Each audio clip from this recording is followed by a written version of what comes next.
किसी भी एक अच्छे स्मार्टफोन में एक अच्छा कैमरा और प्रोसेसर के साथ साथ एक अच्छा स्टोरेज भी होना बहुत ज़्यादा ज़रूरी है। इसके लिए मैं एक छोटा सा एग्जांपल आगे बताऊंगा कि क्यों ज़रूरी है, लेकिन अभी मैं बता दूं कि हर एक टाइप्स के बारे में हम जानेंगे, चाहे वो एंड्रॉयड के ही क्यों ना स्टोरेजेस हो, चाहे आईफोन के क्यों ना हो। मैं सभी तरह के स्टोरेजेस के बारे में आज बताने वाला हूं, कौन सा बेटर है, कौन सा अच्छा है और कौन सा आपके फ्यूचर में कोई स्मार्टफोन परचेस करोगे तो होना चाहिए उसमें। इन सभी चीज़ों पे हम आज बात करेंगे। और साथ ही साथ बता दूं कि बस 30 लाइक्स का मैं टारगेट बना रहा हूं, आपको दे रहा हूं, प्लीज़ कंप्लीट कर दो। हाँ, अगर आप 30 के पहुंचा दो तो वो अलग बात है। चलिए शुरू करते हैं टेक की बात टेक्निकल यारी के साथ।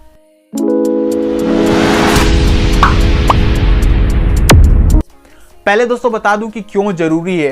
अगर आपके फोन में 64 मेगापिक्सल का कैमरा है जिसका एक फोटो खींचने में 40 MB 35 से 40 MB का एक फोटो बनता है। अब अगर आपके फोन में एक ऐसा स्टोरेज लगा है जिसकी रीड एंड राइट स्पीड कम है, तो अभी क्या होगा कि अगर आप मानो 35 MB का कोई फोटो कैप्चर करते हो, 64 मेगापिक्सल पे कोई फोटो कैप्चर करते हो, वो फोटो तुरंत चली जाएगी स्टोरेज के पास। अब स्टोरेज जो है उसको सेव तब तक नहीं करेगा जब तक उसको रीड नहीं कर लेगा। उसको रीड करेगा, समझेगा कि वो किस तरह की फाइल है, उसको रीड करके ही उसको जो है सेव करेगा। अब रीड करने में मान लो अगर आपका स्टोरेज जो है कम है, रीडिंग स्पीड उसकी कम है, उसको रीड करने में 2 मिनट लग जाता है, 3 मिनट लग जाता है, तो वैसा कैमरा यूज़ करने का फ़ायदा क्या है कि जब आप एक फ़ोटो खींच लो और उसके बाद जो है 2 मिनट इंतज़ार करो, जब तक वो आपका स्टोरेज जो है उसको रीड करके सेव नहीं करेगा तब तक आपको दूसरा फ़ोटो खींचने नहीं देगा। तो यहाँ पर आपको प्रॉब्लम तो समझ में आई गई होगी कि क्यों आपको एक अच्छा स्टोरेज की ज़रूरत पड़ जाएगी। अब बात करते हैं टाइप्स की। तो दोस्तों टाइप्स जो है एंड्रॉयड में अभी तक 2 ही आए हैं, एक है eMMC और दूसरा है UFS। अभी eMMC क्या होता है, इसका जो फुल फॉर्म होता है वो होता है एम्बेडेड मल्टीमीडिया कार्ड, और UFS होता है universal flash storage.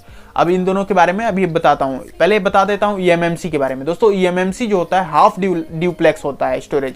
Half duplex का मतलब ये होता है कि जो आप प्रोसेस अभी कर रहे हो वो जब तक कंप्लीट नहीं होगा उस पर दूसरा काम आप नहीं कर सकते हो। जैसे कि बता देता हूँ कि अगर आपके फ़ोन में 100 फोटो है, उसको आपको ये एक फोल्डर से दूसरे फोल्डर में कॉपी करना है, तो कॉपी के लिए तो आपने 100 फोल्डर को लगा दिया। अब मान लो 10 फोटो हो गए, 11 फोटो हो गए, 12 फोटो हो गए, लेकिन अब 12 के बाद आप चाहते हो कि अब कैंसिल कर दें, भाई तुम्हारा मन बदल गया कि अब नहीं भाई इसको कॉपी नहीं करना है, तो अब वहाँ से आप इसको कैंसिल नहीं कर सकते। जब तक कि वो 100 फोटो ट्रांसफ़र नहीं होगी तब तक आप उसका घंटा कुछ उखाड़ सकते हो।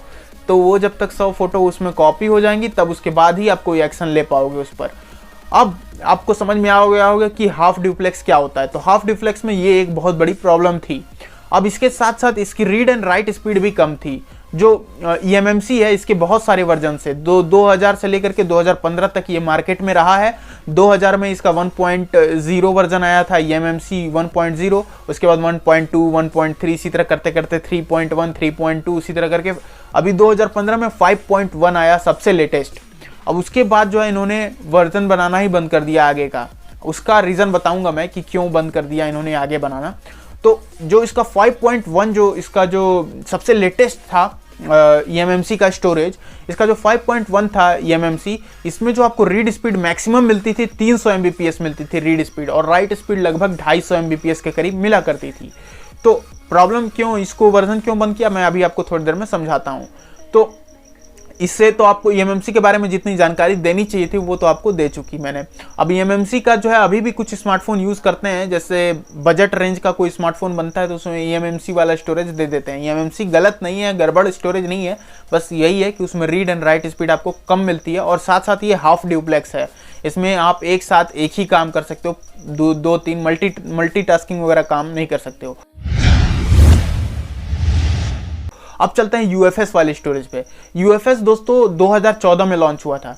तो जैसा मैंने बताया था कि आपको 2015 में ये eMMC का 5.1 आया था, तो उससे पहले ही 1 साल पहले ही 2014 में UFS 1.0 आ गया था। अब 1.0 आ के मार्केट में मतलब एक अलग सा ही एक अपना रुतबा कायम कर दिया था। उसकी रीड एंड राइट स्पीड भी अच्छी थी, और सबसे अच्छी बात थी कि ये फुल ड्यूप्लेक्स मेमोरी थी। फुल ड्यूप्लेक्स से मेरा मतलब है दोस्तों, जैसा कि मैंने पिछले वाले में बताया था कि अगर मानिए 100 फोटो है, उसको एक फोल्डर से दूसरे फोल्डर में कॉपी कर रहे हो, 10-12 हो गए और आप चाहते हो कैंसिल करो, तो आप कैंसिल करोगे तो हो भी जाएगा कैंसिल। वो 10-12 फोटो कॉपी हो जाएंगे, बाकी जो है उसी फोल्डर में रह जाएंगे। ये फुल ड्यूप्लेक्स का बहुत ज़्यादा बड़ा फायदा था, मतलब कि आप इस पर मल्टीटास्किंग वर्क कर सकते हो। और इतना ही नहीं था दोस्तों, इसमें जो है आपको रीड एंड राइट स्पीड जो है उसका जो 5.1 स्टोरेज है, ये जो eMMC का जो 5.1 2015 में आया था, डेवलप होते होते घिसते घिसते जैसे तैसे 5.1 उसका जो लेटेस्ट वर्जन था। UFS 1.0 का जो इसका स्टार्टिंग वर्जन था, दोनों इक्वल थे, मतलब कि उसमें read and right speed UFS के स्टोरेज में जो 1.0 आया था शुरुआती पहला UFS स्टोरेज, उसमें जो है eMMC का जो सबसे लेटेस्ट रहा 5.0, दोनों मैच कर रहे थे। और साथ साथ बल्कि उसमें UFS में आपको एक एक्स्ट्रा एडवांटेज भी मिल जाता था फुल ड्यूप्लेक्स का होने का। तो eMMC वाले सरेंडर हो गए कि भाई अब UFS के आगे हम टिक नहीं पाएंगे, तो इन्होंने जो है डिसकंटिन्यू कर दिया अपने वर्जन्स को बनाना। हालांकि स्टोरेज डिसकंटिन्यू नहीं हुआ है, वो अभी भी बहुत सारे स्मार्टफोनों में आता है। तो UFS का मतलब, UFS के आपको फ़ायदे तो पता चल ही गए कि इसकी रीड स्पीड ज़्यादा, राइट स्पीड ज़्यादा, साथ ही साथ जो इसके फुल ड्यूप्लेक्स का होना एक सबसे बड़ा फ़ायदा है।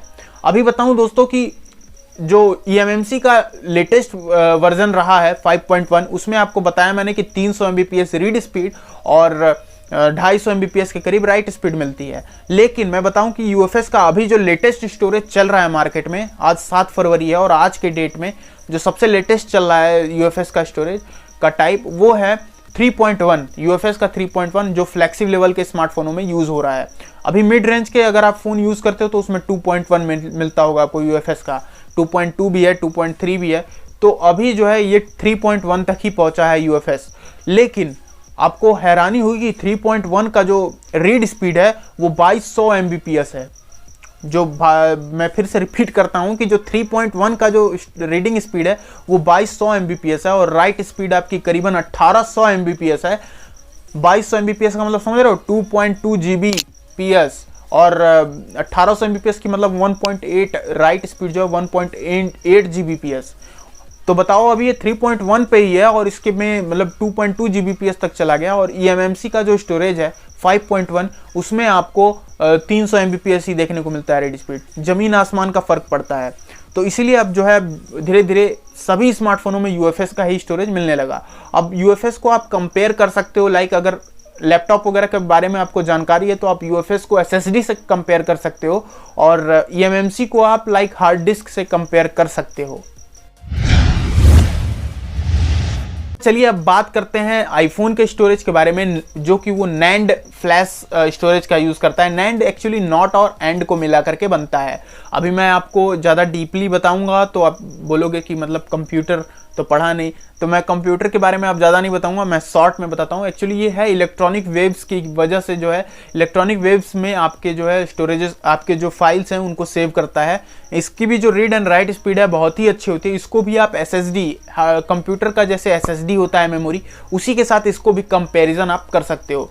बिल्कुल कंपेयर, एकदम हूबहू आप उसको मान सकते हो। इसमें आपको रीड एंड राइट स्पीड भी अच्छी मिलेगी। अच्छी बात ये रहेगी कि ये फुल ड्यूप्लेक्स भी रहेगा। बाकी सभी चीज़ें आपको UFS वाली ही मिलने वाली हैं। तो यही थी सभी तरह के स्टोरेजेस की जानकारी। और आई डोंट थिंक कि अगर कोई प्रॉब्लम आ रही हो तो आप थोड़ा कमेंट में बता देना। मैं इसी का जो है दूसरा पार्ट में बना करके उसमें आपको और अच्छे से एक्सप्लेन करना चाहूँगा, लेकिन जहाँ तक मेरे को पता है मैंने बहुत अच्छे से एक्सप्लेन कर दिया है। वेल, वीडियो इतनी थी, अच्छी लगी हो तो लाइक करते जाइएगा। Thanks for watching this video.